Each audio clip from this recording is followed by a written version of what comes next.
One of my all-time favorite remakes is getting a remake from David Bruckner. Let's talk a little bit about it. Get her killer! Went out of the diner.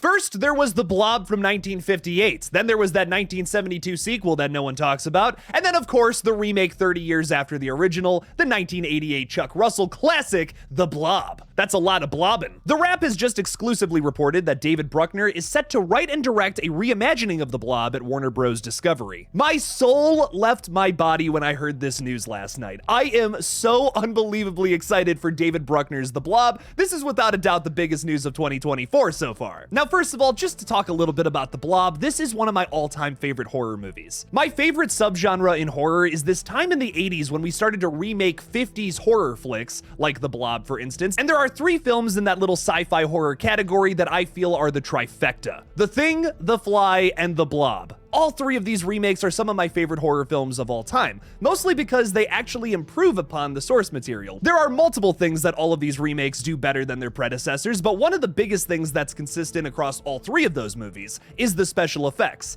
That's something I'm currently worried about with this reimagining, but we'll talk a little bit about that later. But now let's talk a little bit about writer-director David Bruckner, who needs no introduction. This guy has already made his mark on the horror community big time. He's got credits out the ass. My dude directed some of the best VHS segments. If you don't believe he's a fan of 80s sci-fi, watch VHS 85. His most popular credits, though, are of course The Ritual, The Night House, and his Hellraiser reimagining from 2022. Just like some other directors in the horror space today, like Mike Flanagan or Jordan Peele, David Bruckner has the Midas touch. Everything he works on is gold. If you're someone watching this right now and you're like, didn't you give a negative review to The Night House? I just didn't like the ending. The rest of it, though, is like a 10 out of 10. The Wrap reports plot details about the reimagining are being kept under wraps. The original 1958 The Blob tells the story of an amorphous alien life form that descends upon a rural Pennsylvania town and begins consuming anyone it comes into contact with. The alien, an expanding mass of red gelatinous material, grows as it eats and is strong enough to pull human victims into itself from all directions. The 1958 film stars Steve McQueen and is just as cheesy as you would imagine. I really enjoy movies like The Thing from Another World, the original Fly, the original Blob. They're very cheesy 50s horror flicks that are a lot of fun,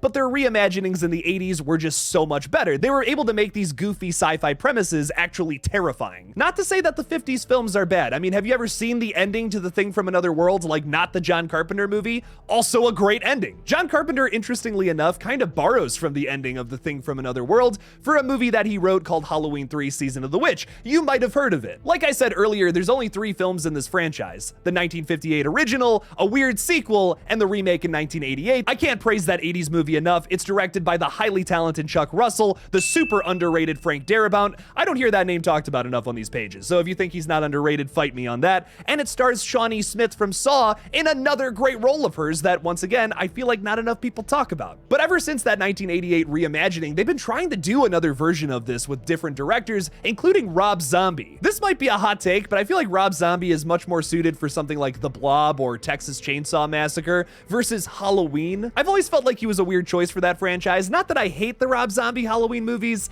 I just don't love them. No hate for Mr. Zombie though. I love his music, and the Firefly trilogy slaps until you get to the 3rd one. Just gonna sip my tea after that little monologue. With all of the excitement I have about this upcoming reimagining though, I do have one itsy bitsy little concern for the film that I do want to talk about for the rest of this video, pretty much. Like I said earlier, the remake of The Blob from the 80s has some awesome practical effects, some of the best I've ever seen. It's right up there with The Fly and The Thing, which do get talked about for their practical effects all the time. But The Blob is comfortably sitting with that bronze medal at 3rd place. The effects for Chuck Russell's 1988 film were done by the legendary Tony Gardner, who also did effects for movies like Zombieland, Bad Grandpa, Seed of Chucky, and created the signature helmets for Daft Punk. Dude even wrote and directed the music video for The Prime Time of Your Life, which is awesome. Just like myself, he was also born in Cleveland, Ohio, and nearly has the same birthday as me on September 25th of 1965. Weird. Announcing another reimagining of The Blob makes me worried that they might use CGI to have the Blob run around and eat people on screen,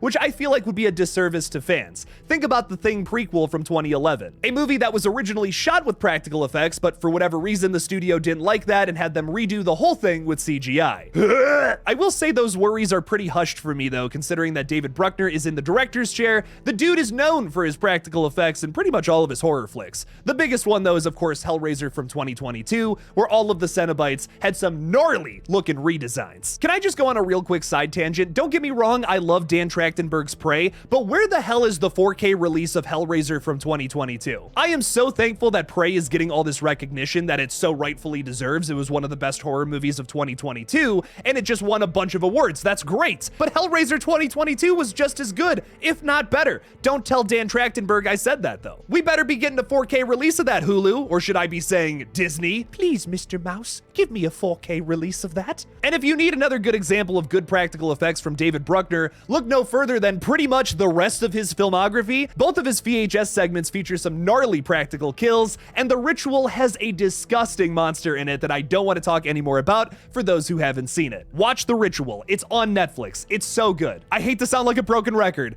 but no one talks about that film either. On a final note, and this might be a bit of a hot take, but as much as I love David Bruckner, I don't think anything is going to top the remake that we got from the 80s. A fair warning to some of my friends out there who have not seen The Blob from 1988, I'm about to spoil a big element to it that I just kind of let loose because I got real excited while talking about it. What I'll suggest is go check that out and then watch like the last minute of this video. I know, ridiculous, but this is a big thing you don't want to get spoiled about the movie. So before you go any further, here's a little spoiler warning for you. These are some of my favorite horror films for a reason. Not only are the special effects and kills great, but the characters are also so well written. The strongest thing I love about 1988's The Blob is how all of these characters are so instantly lovable and interesting, and then they slowly get ripped away from you as the movie goes on. A bunch of characters who you thought were main characters die early on in the film, and it's really shocking and well done, and I'm so sorry if I'm spoiling a movie that came out almost 40 years ago. On top of that, there's some great twists that make it different than the original, which is something that's so important with remakes. Why do we make some remakes that have nearly the same approach as the original? Carrie 2013, what you doing? The point I'm trying to make here is that David Bruckner is in a very different position than Chuck Russell was when he was making the first remake of The Blob. There was a lot of room for improvement upon that 1958 movie, even though I do really like that original too. It's a lot of fun, like I said, cheesy sci-fi horror. But now we're doing another reimagining, and I don't see anything that you can do better about the Chuck Russell film. That's the definitive version of The Blob. How do you do that better? Even though I have that opinion, I'm very excited to hear that David Bruckner is up for the challenge, and I cannot wait for this film. This is maybe the most highly anticipated horror film I have on my radar right now. I'm counting the seconds until this one hits theaters. I'm hopeful for a big return to sci-fi horror in the next couple of years, considering that some of my favorite horror flicks from the 2020s so far